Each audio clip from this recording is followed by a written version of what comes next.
What's going on? What's going on? Entertain the Geeky.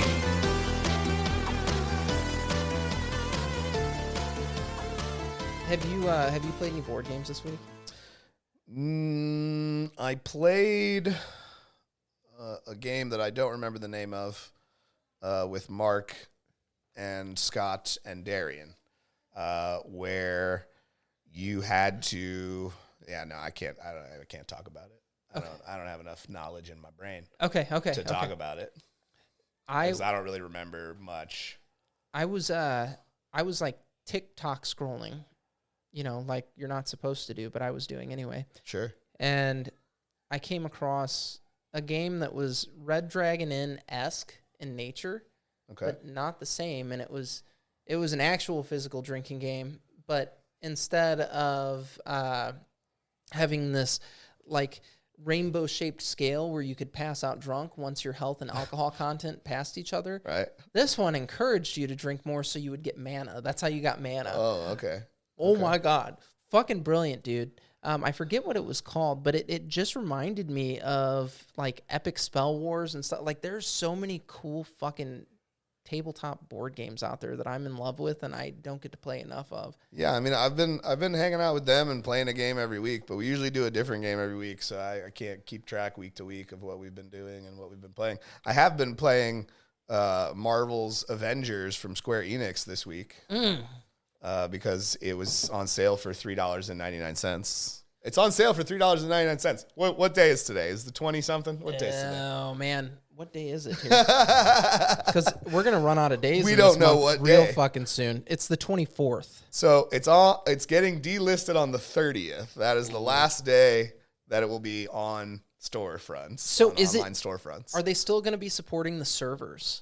No, but the weekly or daily quests will just keep refreshing over and over again. Oh, God. You'll just keep being able to do it forever, right? The things that are currently there will just refresh every few days or every few hours or whatever the quest is. And I've seen them popping up the whole time I've been playing. This is a game that I never would have bought for full price because it is a live service game. And no offense if you're out there and you like live service games, I just don't like continually having to spend money on a game. That's fair. And this game had a lot of money to spend.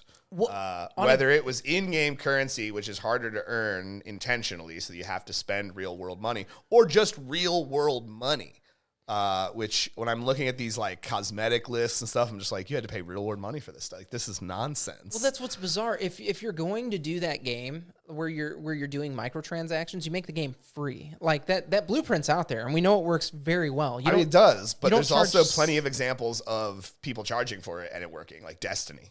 Right, yeah, Destiny gets. You got to pay for Destiny, and you have to pay for every expansion and every collectible or all the cosmetic item, yeah, whatever. Dude, I got so into Destiny 1. Live service games, though. Live service games, they just continually. You talk about black hole. That's a black hole that just sucks all your money, right? And before you know it, you spent a lot of money on it, and you didn't even realize it because it was 99 cents here or $2 here or whatever it is. I mean, how easy is it to be like, dude, it's $1. It's $1. I understand. I need this. But again, if it's $1 over 60 times, that's $60. Well, I mean, no, that's what I'm saying. Like all of a sudden here, a game you've spent another full price game. A game that I would have paid, $60 for originally, I'm at 120 for all of a sudden because exactly. It's like, oh well, fuck, dude, I got. You might as well have just bought a whole nother full price game. I want to look cute in this game, so I got to get this shit, man. I understand. I get it. I don't care about looking cute in these games. So if you're like me and you don't want to spend money on all that stuff, go buy the $3.99 definitive edition because it just comes with all that stuff. You get the shit. They gave everything away. You don't have to buy anything anymore, and you can. And look, the reason I'm playing it is because I'm not playing the live service part of it, right? I'm not online playing with people. I'm doing the single player story campaign because it's a story, right? It's an Avenger story. In the same vein as the movies we've seen. I mean, the people who are portraying the characters are just playing them like those people. So is it as good as Avengers as a movie? No, but it's an Avengers movie that you play a part of.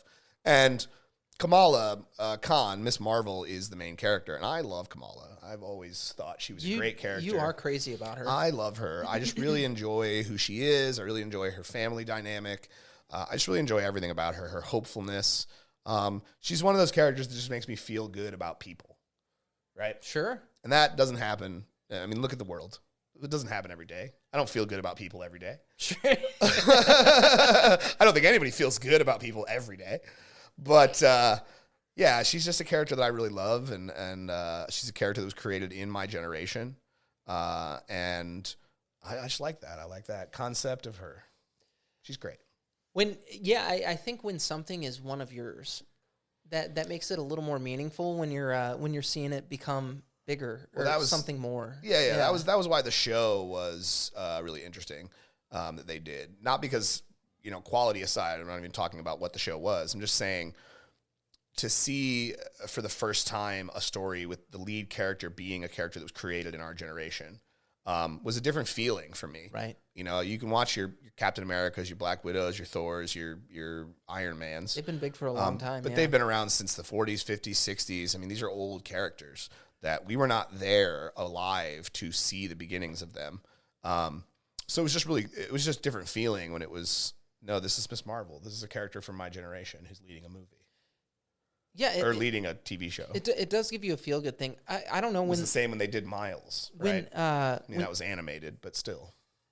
No, and I can agree to that. Yeah. When the superhero movie genre really started to blow up with the Iron Man movie and stuff, though, I did feel that same kind of pride in some way. Like, while no, it wasn't a character that was brought about in my time, it was something that I had loved for a long time. Sure. So getting to go and experience it in the theater and having it be a blockbuster and not like a bullshit thing that somebody did just to retain rights or whatever. It was all super high quality, and like somebody cared about the story and stuff like that. That was a big deal, man. His name is Kevin Feige. Right. Right. I mean, he has been the harbinger of He wanted it to be a sandbox and to kind of let any kind of creative type and or designer or anybody kind of play in the sandbox. No, and it's been fucking. And not everybody has played the way he wanted them to play, which has led to some people exiting some projects, like Edgar Wright leaving Ant-Man and Patty Jenkins leaving Thor: The Dark World.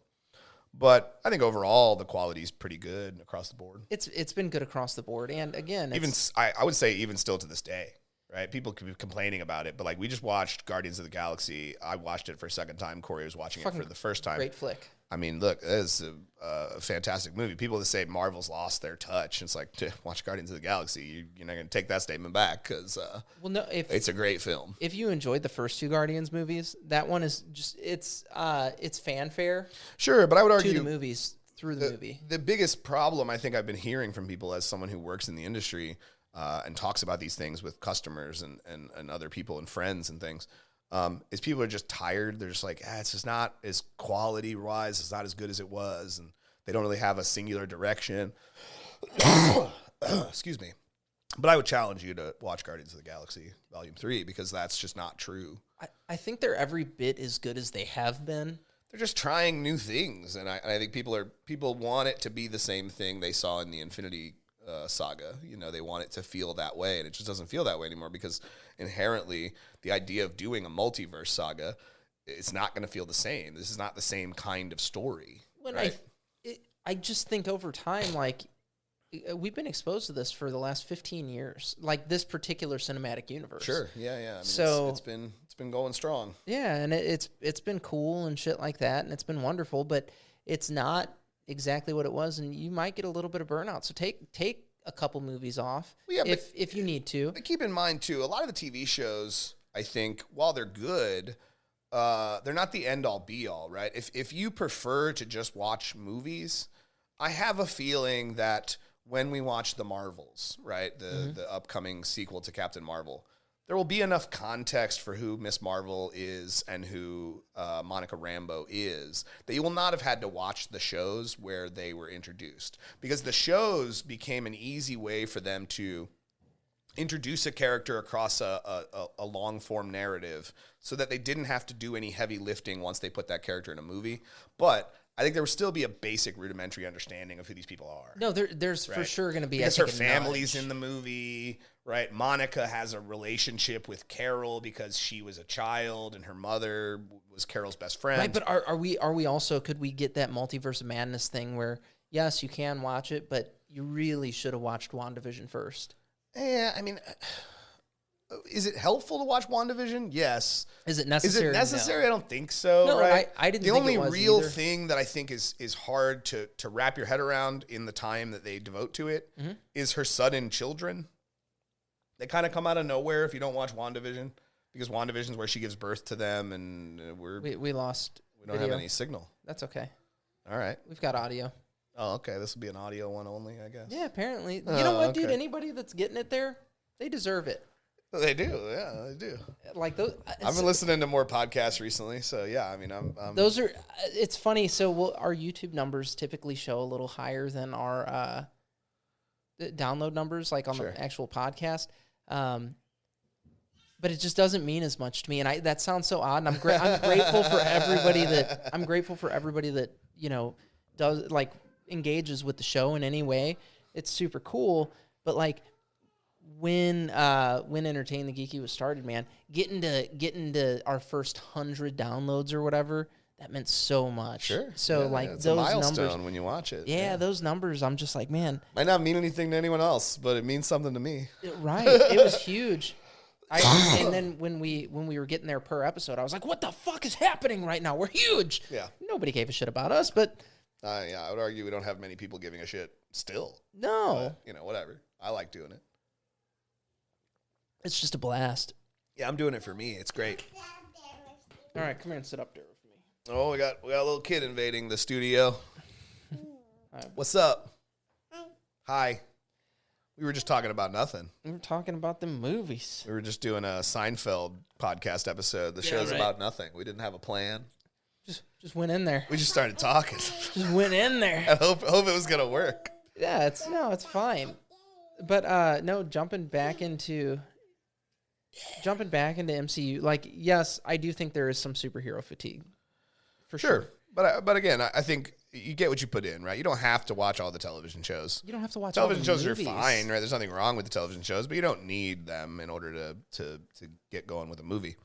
And I think Guardians, again, is a perfect example of like they still got it. They could still make really engaging, entertaining, emotional films. Well, especially when you have the right guys at the helm of those films. Sure. I mean, arguably James Gunn is a great filmmaker, right? He understands story structure. He understands how to hit the right emotional feelings. He understands the musical aspect of it.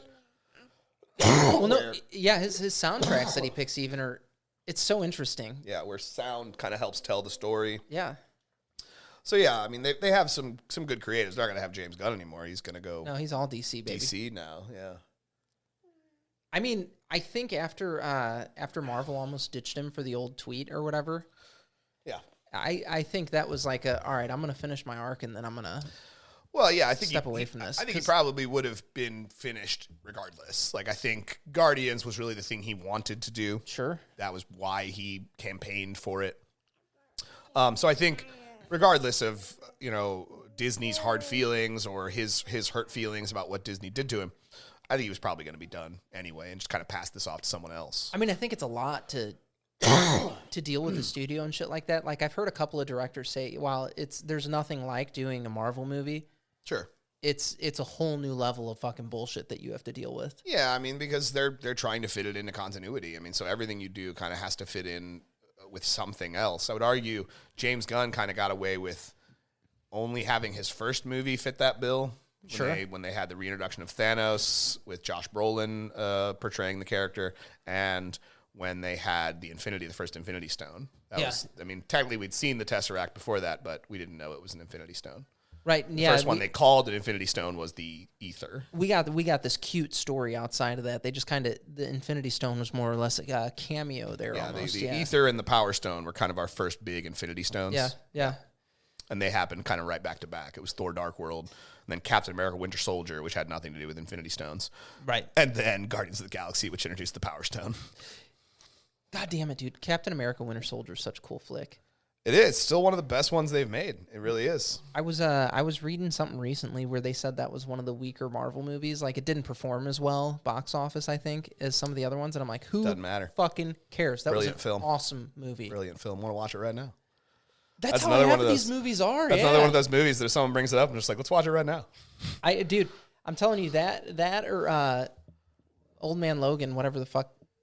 Logan is what they called it. Yeah. Either one of those, I'm like, yeah.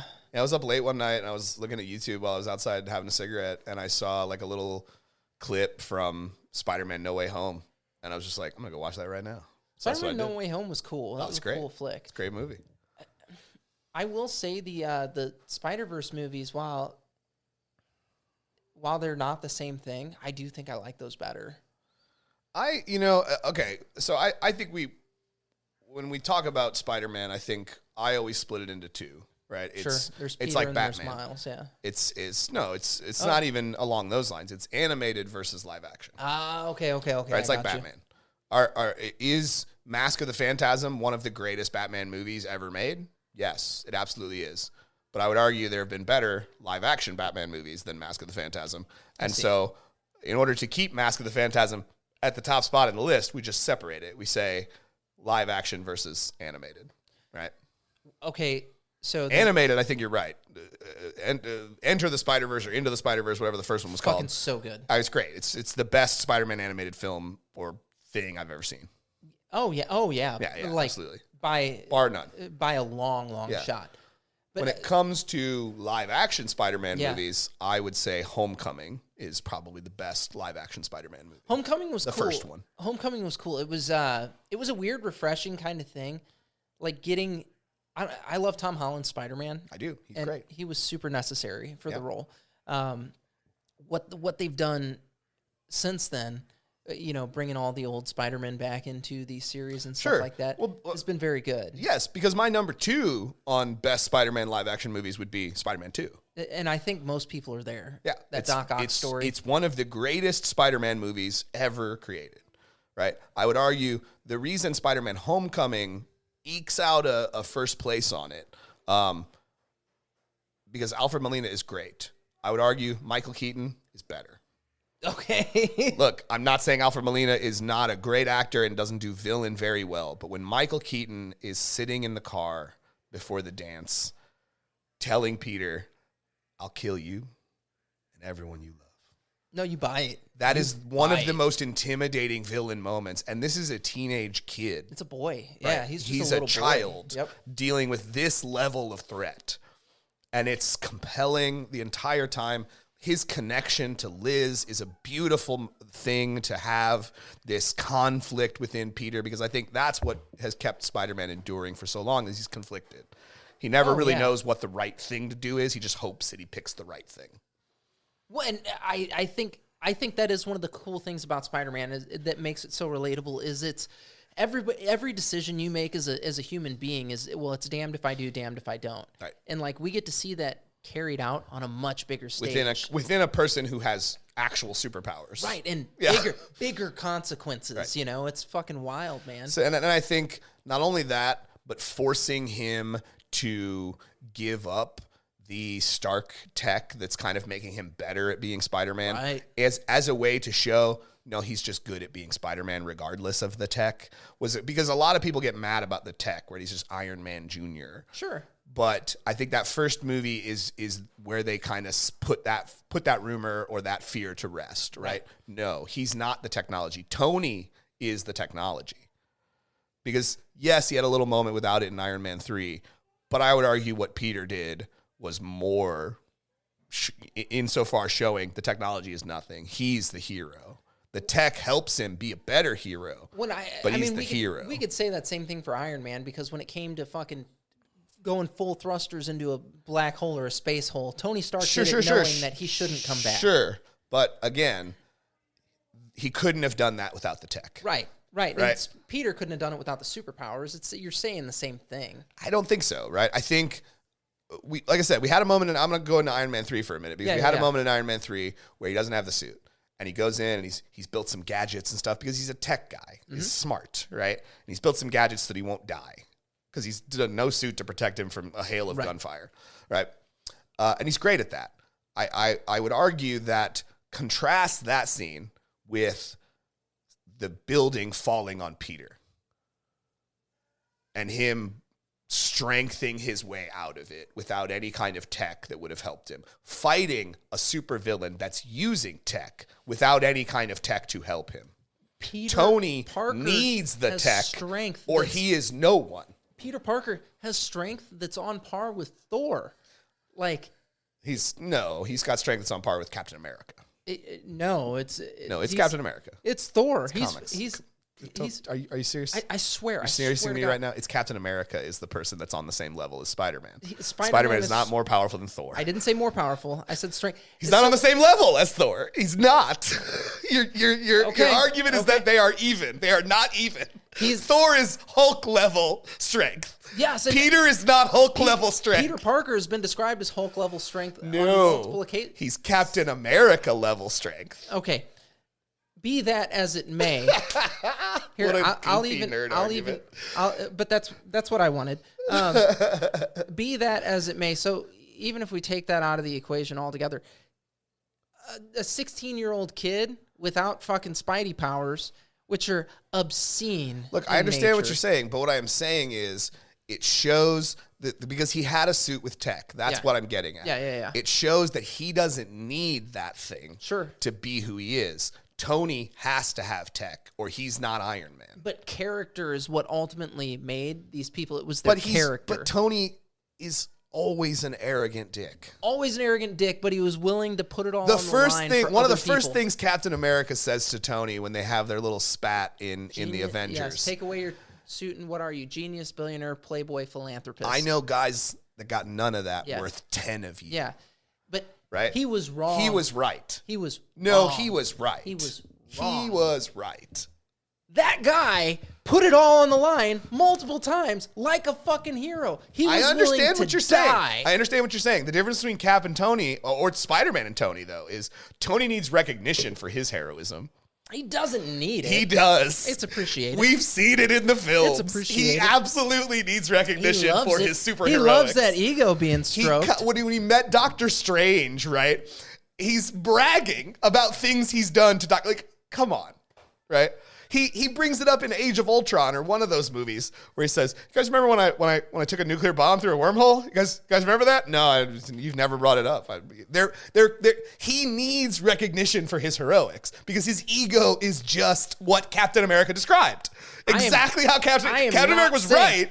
Tony is one of the most egotistical, crazy weirdos. Not saying he's not an egomaniac. It doesn't mean he is not a goddamn hero that's willing to... I didn't say he wasn't a hero. I just said he's not on the same level as some of these other people. Oh, he's not. It's the willingness to sacrifice everything for others that makes them these pillars of what a human being could be. Does he fix everything and sacrifice his life to do so? Yes, he does. I'm not saying that that's not true, right? But Tony is the kind of guy... He wants a pat on the back when he's done. He wants the pat on the back. Damn right. He needs recognition for how heroic he's being. He's amazing. He's an egomaniac. And if you look at Civil War... Tony ruined Spider-Man's life. That was another one of those things they retconned with Brand New Day or One More Day. We talked about that in the last episode. That was another one of those things, right? Like, that was just like, no, we got to get rid of that. He never took his mask off in front of anybody. He's going to keep his secret identity. I mean, Tony ruined that kid's life with his ego. He totally fucked that kid's life all the way up. But to be fair, I didn't say Tony Stark was always right. Said he's a good guy because I didn't say he wasn't a hero though. That's not what I was saying. In the Civil War comic, he was a bad guy. He's been a bad guy a lot. He has. Do you remember Superior Iron Man? Oh yeah, he's been a bad guy a lot. But that's what I'm saying. That particular arc, like Captain America, Civil War Captain America's only been a bad guy once, and that wasn't actually him. Well, one. You don't put an American flag on something that's bad. And his whole suit's made out of an American flag, so not a bad guy. His American flag threw up on Captain America. Yep. Iron Man, however, he was government overreach is basically what they were trying to personify with who he was enacting in Civil War. So yeah, he was horrendous. But again, he's been the bad guy a lot, right? He is because he is a bad guy. Well, yeah, he's got that. Doesn't mean he's not a hero, right? He's not a villain, but he's not a good dude. Guy. He's not a good dude. At all. Yeah. Do you want to go get drinks with him? Probably not. No. You're gonna end up on in some shady place with hookers around you and having made a bunch of bad decisions. He's not a good guy, right? Like whereas Bruce Wayne, right, for an example. Sure. The Mask is Bruce Wayne. Yes. Batman is who that man truly is. It's the alter ego. It's the opposite with Iron Man. Yeah. The guy they see as Tony Stark, that is who he is. Mm-hmm. The womanizing, drinking, smartass, egotistical, total prick, maniac. Yep. Mm-hmm. That's actually who he is. The genius, billionaire, playboy, philanthropist. Yeah. All I'm saying is Captain America was right. You're not the guy to lay down on the wire, let the other guy crawl over you. What's Tony's response to that? I think I would just cut the wire. Always a way out. Yeah, but dude, he's late. Until that one final moment. But if he had survived it, he'd be talking about forever how he defeated Thanos. Of course he would have. Of course he would have. If you have the universal threat and you shit on him once and people are starting to forget about it, you might have to remind them. Sure. Hey, look, it's Captain America doesn't do it, but sure. It's really cute that you sold 4 million Spider-Man copies doesn't do of it, but book. sure. It's cute that you sold 4 million copies of that book, but listen, I saved half of the universe. They pale in comparison. Yeah, sure. I guess because that's Tony, right? All right, Cap doesn't do that. Spider-Man doesn't need to do that. Thor does that. Thor likes recognition Thor does do that. For his heroics. I think that's in part brought on by the fact that you're the All-Father's son. You have an expectation. In the current Thor comics, he's the All-Father. Now he is, yes. The All-Father now. So you are, again, a figure which must be worshipped. Yeah, he's a god. Yes. Yeah. So, I don't know, it's all fucked up. I hope you nerds enjoyed this. This random riffing that we did. It was important, and look, we got our 30 minutes out of it. It went pretty damn good. Oh, okay, all right. Well, that's good. It was funny. You guys need to go to entertainthegeeky.com. You can follow us on all of our social media there. There will not be video for this episode. You might get a clip. There was with technical difficulties, videos. The difficulty was I let the camera run through 2 full episodes, and that was a mistake on my part. You had to reset it or whatever. So I did reset it. I didn't replace the battery, which is what I should have done. Sure. Yeah, don't be stupid if your name is Chris. And that's really the best advice I can impart you guys with. If your name is Chris, don't be stupid. If your name is anything else, you might have a fucking get out of jail free pass. I don't know for certain, so you can take that for whatever. But yeah, as always, stay geeky.